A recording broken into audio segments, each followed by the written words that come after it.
My name is Isabella Martinez Walsh. 3 months ago I still believed family meant protection.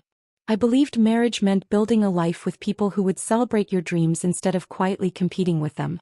Then my mother-in-law took a crowbar to my studio while screaming about whose art actually mattered. And suddenly the sound I couldn't stop hearing wasn't her voice. It was canvas tearing. Wood splintering. Years of work collapsing onto concrete floors. Not because it destroyed me, but because it finally forced me to stop pretending people who never respected me deserved a place in my life.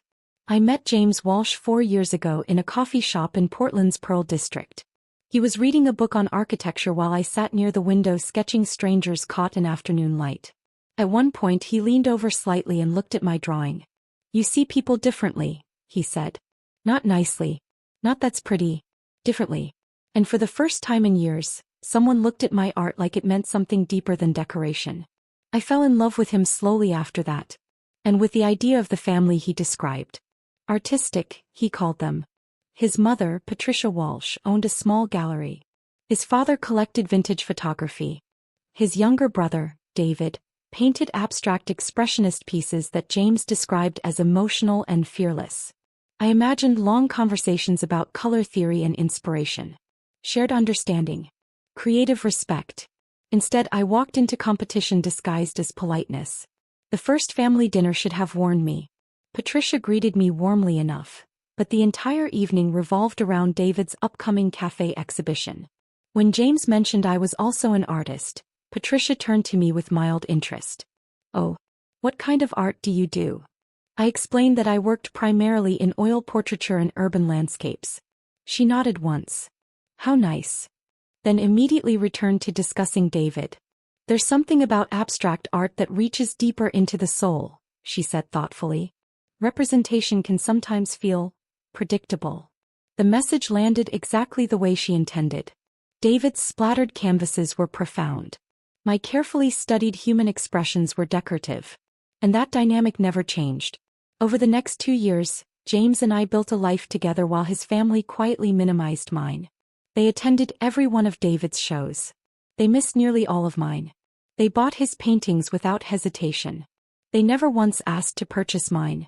When I won a regional portrait competition, Patricia smiled too quickly and said, "That's wonderful, dear," in the same tone people use when congratulating a child for participation. It was never outright hostility. That would have been easier. It was dismissal polished until it looked socially acceptable. After James and I married, my career finally began gaining momentum. My gallery downtown started selling pieces consistently. I received portrait commissions months in advance.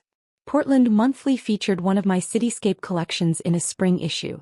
Working from our spare bedroom became impossible.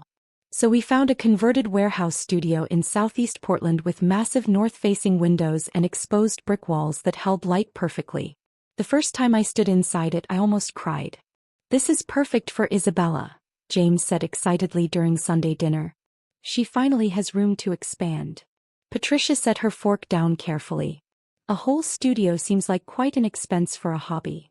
The table went quiet. A hobby. After years of training. Exhibitions. Sales. Press coverage. Still a hobby. James immediately defended me. "Mom, Isabella is a professional artist."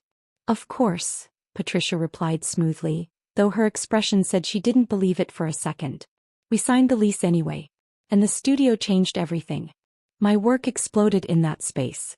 I painted a series of urban portraits capturing Portland residents, street musicians, baristas, commuters, people carrying entire lives in their expressions. Every piece sold within weeks. Collectors began requesting commissions specifically because they recognized my style. For the first time I felt established, which strangely only made Patricia colder. Whenever someone complimented my work at gatherings, she redirected the conversation toward David's creative journey.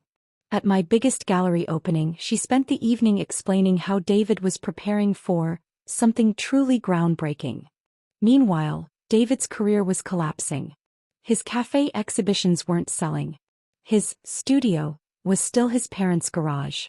And somehow, in Patricia's version of reality, I was succeeding unfairly because people actually wanted to buy what I created.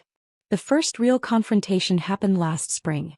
We were at a family barbecue when Patricia announced it casually, like the decision had already been made. Isabella's studio would be perfect for David. I laughed at first. Perfect for what?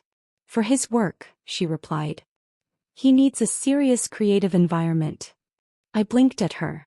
It's my studio. You could share it, she said immediately. I honestly thought she was joking. David can visit any time, I said carefully. But I work there every day. I have commissions. Patricia's face tightened. Family supports family, Isabella. The conversation spiraled from there. She suggested I work around David's schedule. When I explained that commission work required consistency and privacy, she sighed like I was being difficult. David's art is experimental, she said. He needs space to explore. Your work is already established. You could probably paint anywhere. Established. As if years of discipline somehow made my work less deserving of support. James tried to intervene. Why doesn't David find a studio nearby? But Patricia had already decided something important. David deserved my success more than I did. After that, the pressure intensified. Robert started making comments about generosity and sacrifice. David stopped pretending to be grateful and started acting entitled. You don't understand artistic struggle, he said one night over dinner. Things come easily to you. Easily. I almost laughed. 7 years of art school. 15 years of practice. Hundreds of rejected applications. Years spent painting in cramped apartments and balancing side jobs to survive. But because my work sold and his didn't, my success became evidence that it mattered less. And slowly the requests stopped sounding like requests. They became expectations. As summer passed, Patricia stopped pretending the studio belonged to me. She began calling it David's future workspace in casual conversation, as if ownership was only a matter of time. At family gatherings, she invited potential collectors specifically to see David's paintings, carefully steering every conversation away from my work. And when I landed my biggest commission yet, portraits for a prominent Portland law firm, her response was almost impressive in its audacity. Well, she said lightly over dinner, this proves you don't really need such a large studio anymore. I stared at her. You're clearly successful enough to work anywhere. David still needs the opportunity. My success, the thing I had fought years to build, was being used as evidence that I should surrender the very space that made it possible. That was the moment I realized this was never about helping David. It was about taking from me. The final confrontation came on a rainy Saturday morning in late September. I was alone in the studio working on a commissioned portrait with a brutal deadline. Music played softly in the background while I layered details into the subject's expression. Then I heard voices outside. Patricia's voice first, sharp, irritated. I don't care if she's working. This has gone on long enough. Then David's. She's had this place for over a year. It's my turn. My stomach tightened. I opened the door. Patricia stood there in a tailored coat, clutching a leather folder. David lingered beside her, arms crossed, avoiding eye contact. What are you doing here? I asked. We need to talk, Patricia said immediately, brushing past me into the studio like she owned it. David followed. I shut the door slowly behind them. Something already felt wrong. Patricia placed the folder directly onto my work table, inches from wet paint. Inside were legal documents. Lease reassignment papers. My signature line highlighted neatly in yellow. For a second I genuinely thought I was misunderstanding what I was seeing. You researched how to transfer my studio lease? It's actually very straightforward, Patricia replied calmly. With family cooperation, the building management is willing to reassign the space. To David, I said flatly. She smiled tightly. David needs a professional environment. Your career is stable enough now that you can adapt. Adapt.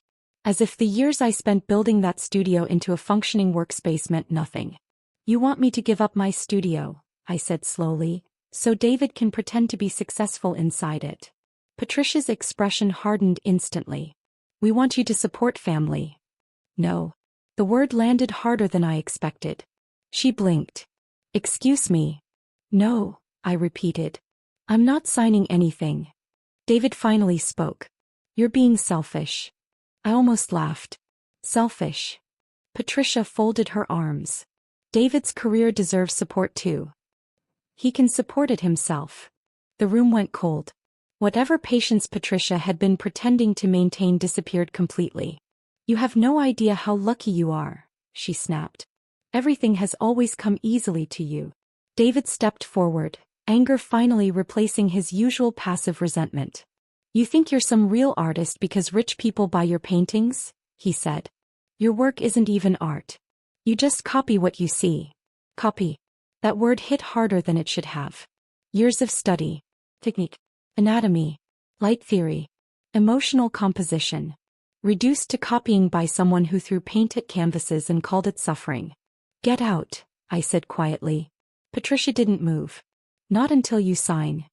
I reached for my phone. I'm calling James. And that was the exact moment something snapped inside her. Patricia looked around the studio slowly. At the completed portraits stacked for delivery. At the canvases drying near the windows. She opened her tablet and pulled up sales records from my last exhibition, the urban portrait series that had sold out completely. There's already a waiting list for your next collection, she said. A waiting list? She nodded. Collectors are asking specifically for your work by name. The room suddenly felt very quiet. All those years Patricia insisted my art didn't matter. All those years David called it shallow. Meanwhile, strangers valued it enough to wait months just for the chance to own it. Elena, I said slowly, what exactly are you trying to tell me? She looked around the destroyed studio one more time before answering. I'm telling you Patricia Walsh just committed felony destruction of property against one of Portland's most important emerging artists. The portrait series you were working on? Elena said carefully as she scrolled through her tablet. Most of those pieces were already pre-sold to collectors. I stared at her. And next month's exhibition, she continued, was going to establish you as one of the most important emerging artists in the region. Next month's exhibition. In the shock and destruction I had forgotten completely. Elena had spent months organizing my first major solo show. The opportunity artists wait years for. My chest tightened as I looked around the ruined studio again. Destroyed canvases. Broken frames. Paint soaking into concrete floors. All the work that was supposed to change my career reduced to debris. The exhibition can still happen, Elena said firmly. I looked at her sharply. With what? Not these pieces, she admitted. But we adapt. We rebuild. We decide what comes next. Before I could answer, my phone rang. James. He was still away on his hiking trip. I answered immediately. Your mother destroyed my studio. Silence. Long enough that I checked to make sure the call hadn't dropped. Then finally. What do you mean destroyed? I closed my eyes briefly. I mean she took a crowbar to nearly every painting while screaming that David's art mattered more than mine. Another silence. That's impossible, James whispered. Mom would never do something like that. Elena continued photographing shattered canvases in the background. She did, I said flatly. Elena's documenting everything for insurance and police reports. The damage is estimated at around $140,000. I heard him inhale sharply. Then nothing. Finally. I'm coming home. His voice sounded small now. Unsteady. Don't do anything until I get there. Don't do anything. As if there were anything left to save. The rest of the afternoon passed in a blur of documentation. Elena photographed every destroyed piece, cataloged commissions, contacted collectors, and explained things I hadn't fully processed yet. This wasn't just emotional devastation. It was professional destruction. Isabella, Elena said while reviewing the inventory list, Patricia didn't just ruin paintings. She turned the tablet toward me. She destroyed the collection that was about to move you into a completely different level of recognition. I looked at the images of my work on the screen. Portraits collectors had fought to reserve. Pieces galleries had requested previews for months in advance. The irony felt almost unbearable. Patricia destroyed my studio to make room for David's career. Without realizing, she had just demolished one of the most promising exhibitions in Portland's art scene. James arrived 3 hours later. The second he stepped inside, all the color drained from his face. He walked slowly through the wreckage like someone surveying a burned house. I don't understand, he kept saying quietly. This isn't like her. I almost answered automatically. But then I stopped myself. Biz, maybe this was like her. Not violent before. But entitled. Not openly cruel. Just convinced that David's dreams mattered more than everyone else's boundaries. This wasn't new behavior. It was simply the first time she stopped hiding it. That evening we drove to Patricia and Robert's house. David conveniently wasn't there. Probably because facing the damage in person would require acknowledging what he allowed to happen. Patricia greeted us with forced composure and offered coffee like we were there for a normal family discussion. I hope everyone's had time to calm down, she began smoothly. Family situations can become emotional. You destroyed $140,000 worth of artwork, I interrupted. The room went dead silent. Robert froze with his coffee cup halfway to his mouth. Even Patricia's expression flickered. That's absurd, she said quickly. They were paintings. Just paintings. James opened Elena's documentation folder and spread photographs across the table. Destroyed portraits. Splintered frames. Canvases ripped beyond repair. Mom, he said quietly, look at this. Really look at it. Patricia barely glanced at the photos before looking away. I may have overreacted, she admitted stiffly, but Isabella was being unreasonable. David needed support. Robert nodded immediately. And Isabella is already successful. She can recover from this. Recover from this.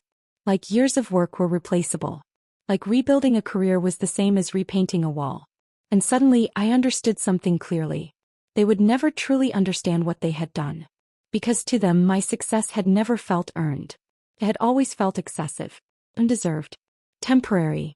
I'm filing police reports, I said calmly. Patricia's head snapped toward me. And insurance claims. Elena is helping document everything for legal action. Her composure cracked instantly. You're going to sue family over some paintings? Some paintings. Even now she still couldn't say the word career. Couldn't say profession. Couldn't say art without diminishing it. I'm holding you accountable for destroying my livelihood, I corrected. 3 months later the consequences became impossible to ignore. The insurance investigation ruled Patricia's actions intentional vandalism. Her homeowner's insurance refused coverage, meaning she became personally responsible for the full financial damages. Over $140,000. Elena postponed my solo exhibition. But she never canceled it. Instead she helped me create something entirely new. A collection built around destruction, survival, and rebuilding. The exhibition is now titled Reconstruction. And somehow, it's receiving even more attention than the original show ever would have. Collectors who once quietly admired my work are now actively competing for pieces. Partly because of the publicity. But mostly because Elena reframed the story completely. Not as an artist who was destroyed. But as one who transformed devastation into something undeniable. David never got the studio. The other artists in the warehouse made it very clear he wasn't welcome there after what happened. He's back in his parents' garage now. Still painting abstractions. Only now those paintings sit beside stacks of legal bills. James and I are trying to survive the fallout. Some days counseling helps.